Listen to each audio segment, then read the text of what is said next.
datang di Sinyal Akademis. Gunakan konsep ini, kalau kalian mau jago accounting. Karena konsep ini akan terus dipakai bagi seorang accounting. Sebelum kita kupas lebih jauh, support video ini jika bermanfaat bagi kalian, dengan cara menekan tombol like, subscribe dan komentar kalian yang sama-sama akan membangun channel ini. Sehingga kita dapat sama-sama belajar menjadi seorang yang jago akuntansi. Pada kesempatan kali ini kita akan belajar mengenai konsep dasar laporan akuntansi.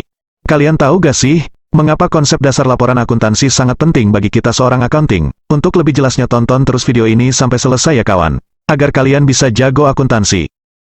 Bagi kita seorang akuntansi tentunya dituntut dalam pembuatan laporan akuntansi yang akurat dan berkualitas. Oleh sebab itu kita perlu mengetahui konsep-konsep dasar laporan akuntansi. Ada beberapa konsep dasar laporan akuntansi yaitu 1. Konsep kesatuan usaha atau business entity. 2. Konsep kelangsungan hidup atau going concern. 3.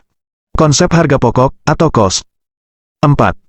Konsep satuan pengukuran atau unit of measurement. 5. Konsep periode waktu atau time period. 6. Konsep objektivitas atau objective evidence. 7. Konsep keterbukaan atau disclosure. 8. Konsep konsistensi atau konsistensi. 9.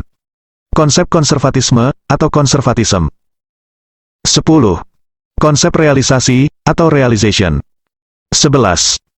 Konsep perbandingan hasil biaya atau matching principle revenue and cost. Oke guys, kita masuk ke konsep yang pertama. Yang pertama ada konsep kesatuan usaha. Meskipun mulanya pemilik perusahaan atau owner menyetorkan uangnya kepada perusahaan sebagai modal usaha. Kemudian modal ini nantinya akan dialokasikan oleh perusahaan untuk berbagai pembiayaan. Ada pembiayaan mesin, seperti untuk pembelian atau pemeliharaan mesin atau transportasi yang nantinya akan digunakan oleh perusahaan guna menjalankan kegiatan operasional perusahaan, baik itu perusahaan manufacturing ataupun perusahaan jasa. Ada yang dialokasikan untuk biaya gaji karyawan. Selain daripada gedung, mesin, kendaraan dan tanah. Kita sebagai sumber daya manusia juga merupakan aset penting bagi perusahaan. Tentunya tanpa adanya sumber daya manusia perusahaan tidak dapat menjalankan aktivitas operasinya. Oleh sebab itu tak jarang kita temui banyak perusahaan multinasional yang mau mengalokasikan sebagian besar kas yang dimiliki untuk menggaji karyawannya. Bahkan ada perusahaan yang mau mengalokasikan dananya untuk meningkatkan skill karyawannya. Contoh kecilnya saja seperti seminar dan pelatihan. Tentunya perusahaan tak lakukan itu bukan tanpa tujuan. Perusahaan berani mengalokasikan dananya dengan harapan karyawan dapat membawa perusahaan mencapai tujuan, visi dan misi dari perusahaan itu sendiri. Selain dari pengalokasian dana untuk pembiayaan mesin dan gaji karyawan, perusahaan juga mengalokasikan dananya untuk pembiayaan utilitas, seperti air dan listrik. Pastinya, pengalokasian dana guna pembiayaan utilitas sangat diperlukan bagi perusahaan karena listrik dan air merupakan sumber energi yang sangat diperlukan bagi perusahaan dalam menjalankan aktivitas operasional perusahaan. Selanjutnya perusahaan juga mengalokasikan dananya untuk pembiayaan material yang akan diolah oleh perusahaan menjadi barang jadi, atau finish good. Gimana kawan? Banyak juga ya, dana yang perlu alokasikan oleh suatu perusahaan agar dapat menjalankan aktivitas operasional perusahaan. Lalu bagaimana cara kita mengaturnya? Disinilah tugas utama seorang manajer yang dituntut mampu untuk menganalisa besar kecilnya dana yang perlu dialokasikan. Salah satunya manajer keuangan. Tentunya seorang manajer keuangan tak serta-merta dalam mengambil keputusan dalam pengalokasian sumber dana yang dibutuhkan. Seorang manajer keuangan membutuhkan data keuangan yang ada di laporan keuangan perusahaan. Bagaimana kawan? Dari sini saja kita dapat mengetahui pentingnya bagi kita menyusun laporan keuangan yang akurat dan berkualitas. Kawan, pengalokasian dana perusahaan ditujukan agar perusahaan dapat menjalankan aktivitas perusahaan guna mengolah barang mentah menjadi barang setengah jadi atau barang jadi, yang nantinya akan memiliki nilai tinggi dan akan jual kepada konsumen sehingga perusahaan akan memperoleh laba dari hasil penjualan barang atau jasanya. Nantinya laba hasil penjualan ini akan diolah oleh kita sebagai seorang accounting dengan menggunakan konsep matching principle. Setelah melalui proses matching principle inilah yang akan diperoleh nilai sisa, atau ekuitas dari hasil aktivitas operasional perusahaan. Yang nantinya nilai ekuitas ini akan menjadi milik owner dan stakeholder yang telah menanamkan modal pada perusahaan. Dan apabila owner tidak mengambil ekuitasnya maka akan diakui sebagai laba ditahan. Nah kawan, di sini kita bisa lihat. Business entity, atau konsep kesatuan usaha adalah konsep yang menyatakan bahwa pencatatan kegiatan perusahaan harus dipisahkan dengan kegiatan pemiliknya. Maksudnya gini kawan, pencatatan keuangan perusahaan tidak boleh disatukan dengan pencatatan keuangan pemiliknya. Tentunya baik perusahaan maupun pemilik sama-sama memiliki kegiatan yang berkaitan dengan finansial. Baik pemilik yang memiliki kegiatan finansial untuk kebutuhan keluarga, biaya perawatan rumah dan pembelanjaan lainnya. Sedangkan perusahaan memiliki kegiatan finansial untuk menjalankan aktivitas produksi yang nantinya menghasilkan produk atau jasa yang dapat dijual kepada konsumen guna mendapatkan profit. Oke kawan, kita lanjut. Yang kedua ada going concern, atau konsep kelangsungan hidup. Konsep ini adalah konsep yang menganggap bahwa perusahaan tidak didirikan untuk sementara waktu, tetapi diharapkan akan terus berjalan sepanjang waktu. Maksudnya gini kawan, kita ambil contoh misalnya, Mr. X akan mendirikan sebuah perusahaan jasa ekspedisi. Karena Mr. X melihat adanya peluang besar di industri ini, tentunya dengan banyaknya modal yang keluarkan oleh Mr. X, dia tidak ingin usahanya memiliki target waktu dalam kegiatan operasionalnya. Ia berharap usahanya dapat berjalan sepanjang waktu bahkan berkembang. Nah kawan, konsep inilah yang mengakibatkan adanya asumsi-asumsi dalam akuntansi. Salah satunya adalah depresiasi, atau penyusutan. Coba bayangkan, kita bekerja sebagai accounting di perusahaan yang didirikan oleh Mr. X. Mr. X melihat banyaknya pesanan jasa atas usaha yang dia miliki, akan tetapi saat akhir periode akuntansi dia melihat laporan keuangan, dan hasilnya rugi besar. Kita sebagai accounting bisa kena denda dan lebih buruknya kita bisa dipenjara loh, karena dituduh menggelapkan uang perusahaan. Padahal sebenarnya kita tidak melakukannya. Kerugian besar ini disebabkan pada saat awal pendirian perusahaan, Mr. X membeli banyak aset, guna menjalankan kegiatan operasional perusahaan, seperti kendaraan, gedung atau biaya sewa gedung, dan pembelian peralatan kantor, yang padahal aset ini dapat digunakan lebih lanjut dalam beberapa periode waktu selanjutnya. Nah kawan, inilah pentingnya digunakan asumsi depresiasi atau penyusutan. Pada asumsi ini menganggap bahwa biaya aset yang diakui hanya pada periode waktu akuntansi saat itu saja.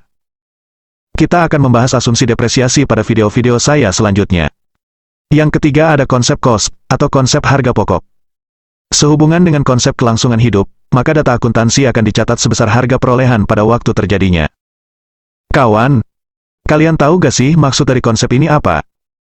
Jadi kawan, pada saat kita perusahaan membeli aset berupa gedung maka akan dicatat sebesar harga perolehannya. Masih bingung? Oke, kita ambil contoh misalnya, Mr. X telah lama menjalankan usaha bisnis jasanya. Karena kas perusahaan Mr. X dirasa sudah cukup mampu membeli gedung baru guna pengembangan usahanya. Jadi kawan, kalian tahu kan? Dalam pembuatan gedung baru pastinya membutuhkan banyak biaya. Ada biaya untuk gaji karyawan atau membayar kontraktor, biaya untuk pembelian material seperti semen, batu bata, besi, kayu dan lain-lain, yang nantinya akan digunakan dalam pembuatan gedung baru. Ada pembiayaan untuk sewa alat berat dan jasa transportasi guna membawa material ataupun alat berat yang akan digunakan dalam membangun gedung baru. Nah kawan, sehubungan dengan adanya konsep kelangsungan hidup, atau going concern, maka perlu diadakannya asumsi depresiasi. Kawan, menurut kalian bisa gak sih, kita menerapkan asumsi ini jika kita buat pencatatannya secara terperinci? Jawabannya, tidak bisa. Oleh karena itu kita sebagai seorang accounting hanya dapat mencatat harga perolehan gedung baru usaha Mr. X pada laporan keuangan. Oke kawan, konsep keempat ada unit of measurement, atau konsep kesatuan pengukuran, adalah kegiatan mencatat, menggolongkan, dan menyajikan transaksi-transaksi perusahaan dan hasilnya, dalam akuntansi digunakan satuan pengukuran uang. Nah kawan, kita sebagai seorang accounting dalam mengukur aset maupun persediaan kita menggunakan satuan pengukuran uang, yang akan kita catat dalam penyusunan laporan akuntansi, yang mana nantinya laporan kita akan digunakan baik pihak internal maupun pihak eksternal perusahaan. Adapun pihak internal perusahaan seperti manajer keuangan dan owner, sementara pihak eksternal perusahaan seperti penanam saham, supplier, maupun kreditur. Yang mana baik pihak internal maupun eksternal perusahaan dapat membaca dan menilai kinerja perusahaan, melalui laporan keuangan, untuk tujuannya masing-masing. Lalu, konsep kelima, ada time period, atau konsep periode waktu. Karena aktivitas perusahaan berjalan sepanjang waktu, maka proses penyajian kondisi keuangan dan hasil kegiatan operasional perusahaan perlu dipecah dalam periode waktu tertentu.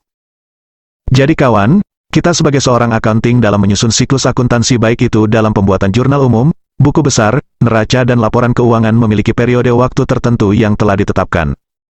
Karena kita berada di Indonesia maka kita mengikuti standar PSAK dalam periode penyusunan siklus akuntansi.